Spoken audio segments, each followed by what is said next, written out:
Hello বন্ধুরা, আজকে পৌষ সংক্রান্তি। সকলেই আজকে খুব ব্যস্ত। সবার বাড়ি বাড়ি নানা রকম পিঠে পায়েস সব বানাচ্ছিলে হয়তো। তো আজকে আমার জানো তো, সকালেও টিউশন ছিল, সন্ধ্যাবেলাও টিউশন ছিল। তো আমি আজকে সারা দিন খুবই ব্যস্ত ছিলাম, তাই ব্যস্ততার মধ্যে কিছুই আমি পিঠে টিঠে করতে পারিনি। আমি খুব চটজলদি, খুব তাড়াতাড়ি হয়ে যায়, তাই আমি ওই পায়েস বানিয়েছি, একটু গুড়ের পায়েস। একদম গায়ে মাখা মাখা মশলা, আলুর দম, ধনেপাতা আর ওই টমেটো, জিরে এইসব দিয়ে বানিয়েছি। আর এখানে কড়াইশুঁটির কচুরি বানিয়েছি, একদম গরম গরম ভেজে এনেই তোমাদের সাথে দেখাচ্ছি আর কি।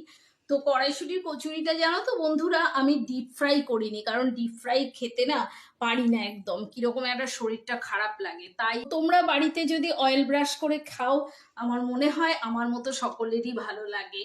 একটু বোঝাই যায় না যে এটা ডিপ ফ্রাই হয়নি। কত সফট দেখো, খুবই সফট, খুব একেবারে নরম হয়েছে। খুব ভালো লাগে খেতে, কোনো রকম প্রবলেম হয় না, খুবই ভালো লাগে। এবার আমি পায়েসটা দিয়ে দিচ্ছি।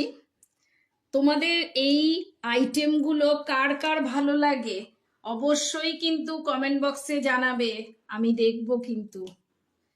চলো বন্ধুরা, টাটা।